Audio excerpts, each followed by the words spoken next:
forward, young Muslims, wherever you are, in the shadow of the sun or by the light of a star. Your supreme protector is Almighty Allah.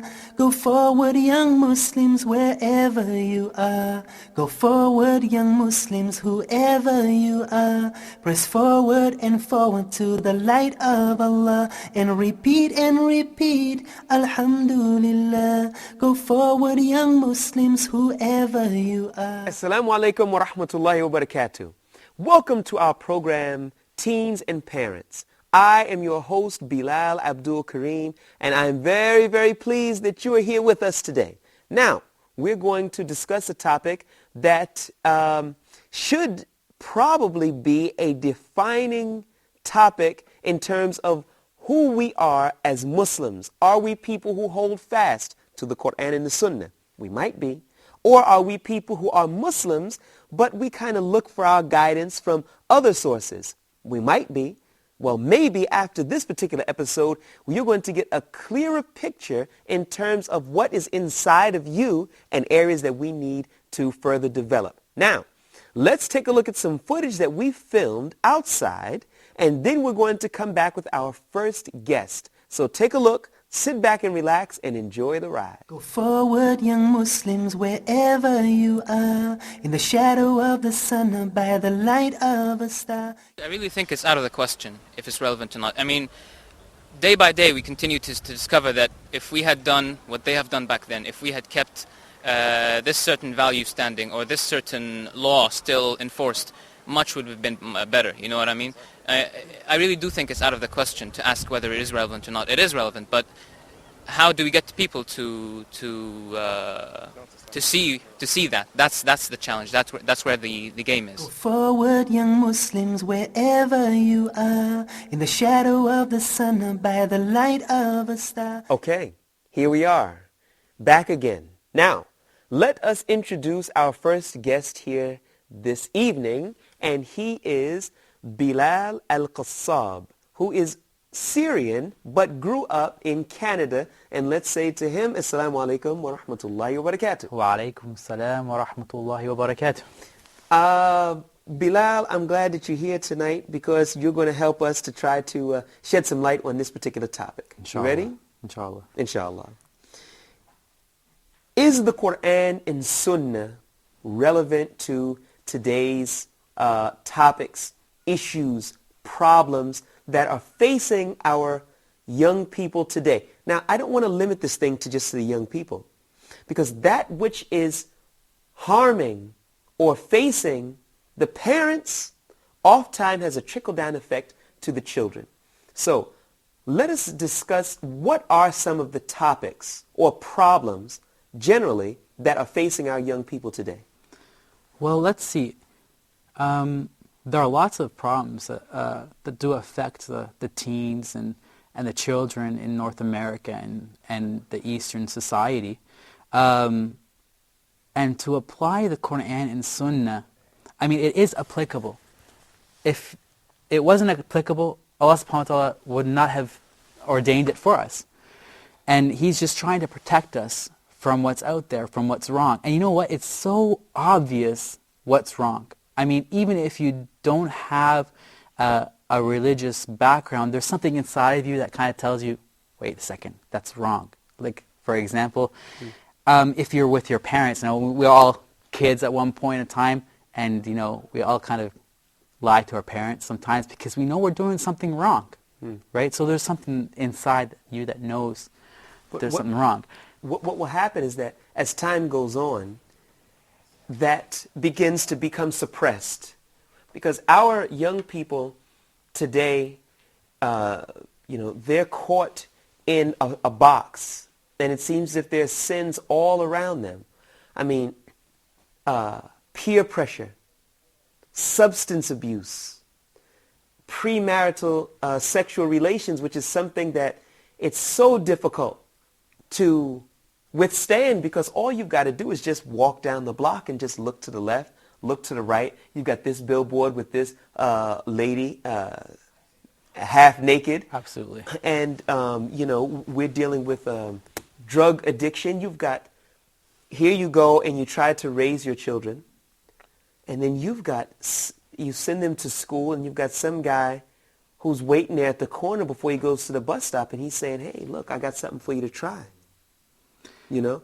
I mean, in North America and in Europe or in a lot of other places as well, it is so normal in society, like these kind of things. You know, if, like, for example, a 14, 15, 16-year-old girl is still a virgin, then there's something wrong with her. Sure. That's quite well known. And then, you know, but also, like, you can get into the psychological part of it, but we're not going to get into that, of course. And then you have also the drug influences, the friends. You know, like we were talking about before, and it all starts at home, right? How are these kids going to know the difference between right and wrong if they don't learn it from their parents? Okay. Allah makes mention in Surah Al-Kahf that He has sent down in this Quran every example. Okay. There's a difference between knowing something mentally and then knowing that you have to implement it. That's like saying, if you're sick, okay, you're sitting there coughing, take your medicine, it's sitting right there, and you'll feel better. Now, but then you don't take it because maybe you feel the medicine will not work. So the key thing is the Quran and Sunnah relevant to today's issues, or are today's issues totally foreign that when the Quran and Sunnah was revealed, it was not known? Well, how can it be not relevant when it's teaching us, for example, how alcohol is the downfall of man? I mean, Allah subhanahu wa ta'ala forbade us to drink alcohol. And you find a lot of social problems that develop from from consuming alcohol. Family problems, even incest, premarital sex, drugs. Okay, stop. I got to pause you. Then what are they going to say? Alcohol has become commonplace. If you drink alcohol in virtually every society, if they do drugs, this is one thing. But alcohol, no problem. How can it not be a problem? Okay, you know how many ads they do in the United States about not drinking and driving? They do so many ads about not drinking and driving. Are they ever going to get the hint? How are they going to stop people from drinking and driving and getting into car accidents? They're never going to be able to do it because this person's drunk. When a person's drunk, he can do whatever he wants. But look at the atmosphere. The point that I'm showing, look at the atmosphere. You have in London, virtually every corner it seems that there's a bar, which would mean that the society is saying that this is acceptable, that this is okay. When you have that, and the child will go home, the mother will have or father will have a bar in the house, even if it's a little one. But they have a bar. They have alcohol there in the house. But are we talking about a Muslim family, or are we talking about a non-Muslim family? Because if it was a Muslim family, then these forbidden things shouldn't even be there in the first place. Okay, good point. Excellent point. Islam, the Prophet Muhammad sallallahu alaihi wasallam was sent as a mercy for all mankind. True. So therefore, if we have a Muslim viewer or a non-Muslim viewer, let's take a non-Muslim viewer, for example. What is it that separates us from anyone else? This is submission to the Quran and the Sunnah. When you say us, you mean? Meaning Muslims and okay. non-Muslims. Okay. It's willing submission to the will of Allah. Willing. You understand? Like they want to do it for the sake of Allah, or they want to stop drinking, or they want to... Follow my point. I'm trying. Is the Quran and Sunnah relevant to today's problems? Someone is not Muslim. Okay. He drinks alcohol. Why should I not drink alcohol? Okay, we as Muslims understand we shouldn't drink alcohol, firstly because Allah said. Okay, this is enough for us. But perhaps a non-Muslim watching it will say, okay, you say that your Lord says that you should not drink alcohol. Okay, what are the other effects? You see, because they may not believe at that particular time. So when they ask, we had a discussion, almost 40% of all crime in the United Kingdom is related to alcohol. There you go. There's your point right there. I mean, you don't have to look and see it from the Quran. When the Quran says, like, when it tells us that not to drink alcohol, but you can see it. And it's like I said, you know, there's something inside of you that knows that something's wrong. Why? Because it's wrong. Bad things are happening. Like you said, crimes, marital problems, school, children, drugs. All these things snowball from what? What is this? I mean, sometimes even if you find kids smoking, for example, you know that that's a step that might lead to something else. You know, it's something that harms people. It's just a social thing. A social thing that when people smoke, they also drink, right? And then you find all these bad consequences for it. Do you need a religion to tell you that this is wrong? You see, it goes back to what you said, that inside you understand that something is not right. The child is lying, or the parent is lying, or whatever. Inside they know what they're doing is wrong. Is the Quran and Sunnah relevant to today's issues? Well, we just looked at alcohol, which in the UK causes 40% of the crimes there. So we know from the Quran and Sunnah that the consumption of alcohol is forbidden. So I would say that the Quran and Sunnah are relevant to this particular topic. When the ayats came down about the prohibition for drinking alcohol, of course, it came in stages. But when it came that it was totally forbidden, because before that, it was that they shouldn't come to the prayer when they were intoxicated. And then it was revealed that it is totally forbidden, to the point that the companions of the Prophet ﷺ made mention how that the streets were flowing with alcohol because everyone was pouring it out. So if we could remove alcohol from the society, we just took 40% of the crime away. But hold that thought. Wow. We've got another guest coming on, and we're going to move to the next topic about sexual activity. Is the Quran and Sunnah relevant to that topic? We will be right back to discuss it. Go forward, young Muslims, wherever you are, in the shadow of the sun or by the light of a star. I think the Quran and the Sunnah moves with time. Their books and rules and ways of life, or way of life, they're set to go with every generation that comes after. So I don't think it's outdated. I think it's a solution to every problem, if followed properly. Go forward, young Muslims, wherever you are, in the shadow of the sun or by the light of a star. The true life of the Muslim starts at death. If you wish to enhance your knowledge of the Islamic perspective on the hereafter, this life doesn't go on forever. But we do so little to prepare for it because most of us don't know what happens after this life ends. If you want to be amongst those who know, then join us every Saturday at 1930 GMT for the inevitable journey. Go forward, young Muslims, wherever you are, in the shadow of the sun or by the light of a star. Welcome back. Now we're going to be continuing our discussion with our two guests. Of course, you already know my first guest, and now we're going to introduce our second guest. His name is Yasser Al-Jindi. So let us welcome him with Assalamu alaikum wa rahmatullahi wa barakatuh. Welcome to our program, Teens and Parents. It's good to have you here. Thank you. And we are discussing this issue of, is the Quran and Sunnah relevant to today's issues? Okay, first of all, I would like to say we have two issues here, for the Muslim and for non-Muslim.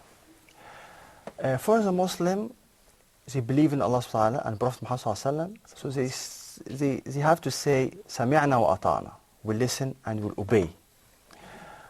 For non-Muslim, it has to be proof in front of them eyes to see, okay, is this Quran and Sunnah relevant or not? Okay. If Allah subhanahu wa ta'ala made Prophet Muhammad sallallahu alaihi wasallam, he's the last prophet, and Quran is the last book, that means Quran and Sunnah, it has to match all the ages, from the time of Prophet Muhammad sallallahu alaihi wasallam until the day of judgment. This is number one. Number two, the commands of Allah subhanahu wa ta'ala, which has been mentioned in the Quran and in the Sunnah, is made actually to stop people from making bad things, to harm themselves. I'm going to give example. For example, like say, cut the hand from the thief. The thief person cut his hand. Some people say that's cruel. Actually, that's not cruel.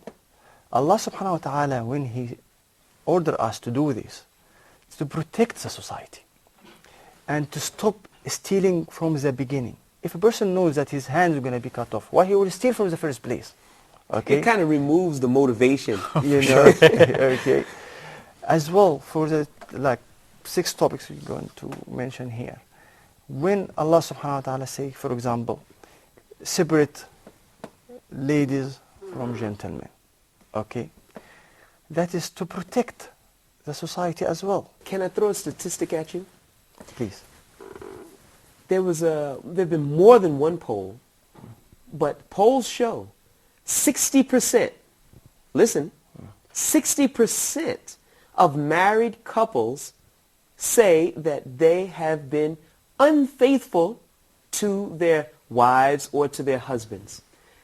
60 out of 100. That's huge. This is a lot. Okay, but where's the foundation coming in? Once Those again, who admit it. right? Okay, those who admit it. Is it? True. But now remember, the topic today is the Quran and Sunnah relevant to today's issues? If you have any doubt, just look at this issue right here. 60%. Now, where does all of this come in? We are ordered to not go near zina, not to go near fornication. The eyes, the ears, the tongue, talking to people on the phone that you should not be talking to, looking at them in a certain way, dressing and being a certain way. Now, this is a big problem. AIDS, herpes, other sexually transmitted diseases, unwanted children, teen pregnancies that are not, teens that are not married. So I'm saying Fatherless children. Fatherless children. So let us discuss again, is the Quran and Sunnah really relevant to today's problems? Obviously, at least for me, it addresses that issue. Where you're from, can you give us some idea in terms of teens? Are they thinking about getting married? Well, you know, the average teen, I mean. Okay, the average teen. When we look at the teenagers, for example, in high school, everybody's doing it. You know what I mean? Like, everybody wants to be accepted. You got the partying, you have the, boyfriends and girlfriends.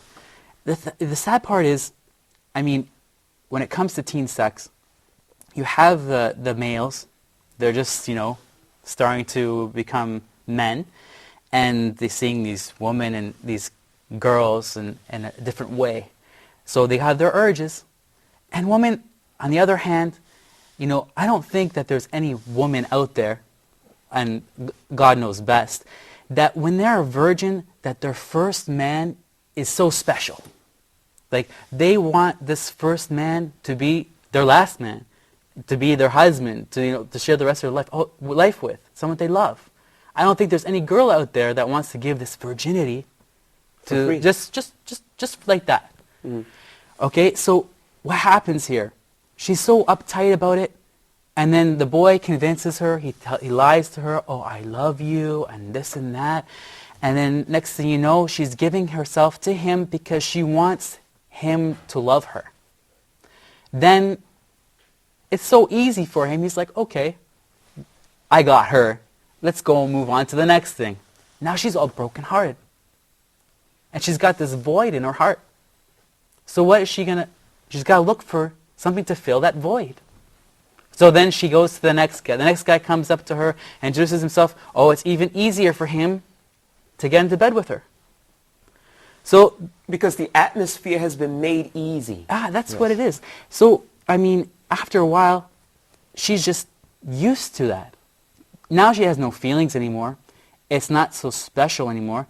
she's damaged goods. You see, because of Islam, so they have Muslim culture, Muslim background.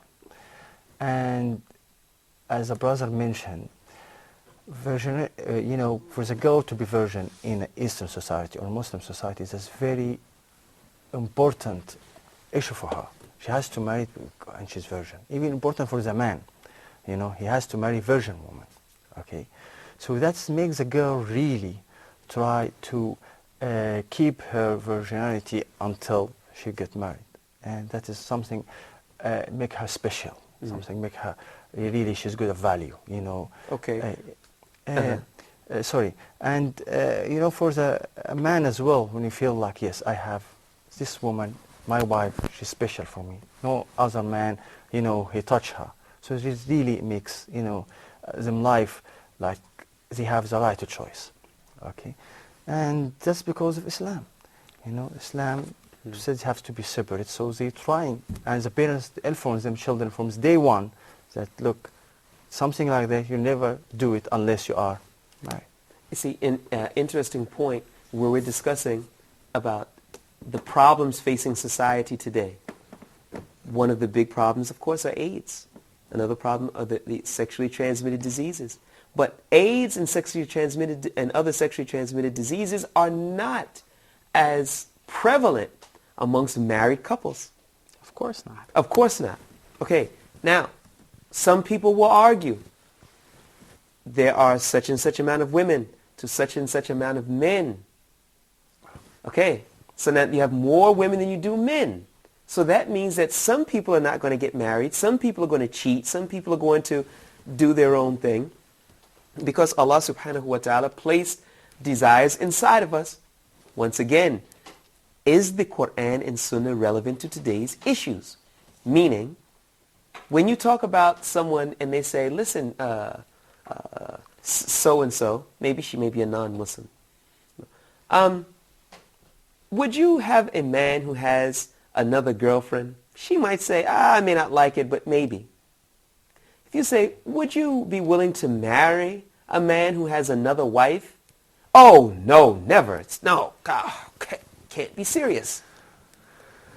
It seems that the answer to the problem has been given by the Creator. Does Allah not know that He created more women than men? Of course. Did Allah not send down the cure for the diseases? Did He not send down the answer to the problems? So sometimes we may sit and we will think and we'll say, well, I have so many problems, but the answer is certainly not there. Meaning in the Quran and in the Sunnah. It's interesting. One brother mentioned to me one time about a car. If you have a Mercedes, right? If you have a Mercedes car and you have a problem with it, so where are you going to take it? You're going to take it to the mechanic, right?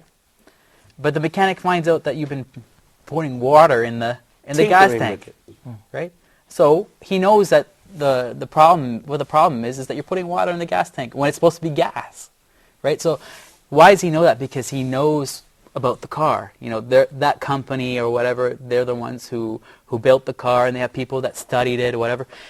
Allah subhanahu wa ta'ala is the one who created us. And He knows everything about us. So wouldn't He know best what's best for us? I want to thank you, brothers. We're going to have to close out this particular session. And inshallah ta'ala, we hope that you got some benefit from watching our program of Teens and Parents. Jazakumullahu khaira. Assalamu alaikum wa rahmatullahi wa barakatuh. Go forward, young Muslims, wherever you are, in the shadow of the sun or by the light of a star. Your supreme protector is Almighty Allah. Go forward, young Muslims, wherever you are. Go forward, young Muslims, whoever you are. Press forward and forward to the light of Allah, and repeat, Alhamdulillah. Go forward, young Muslims, whoever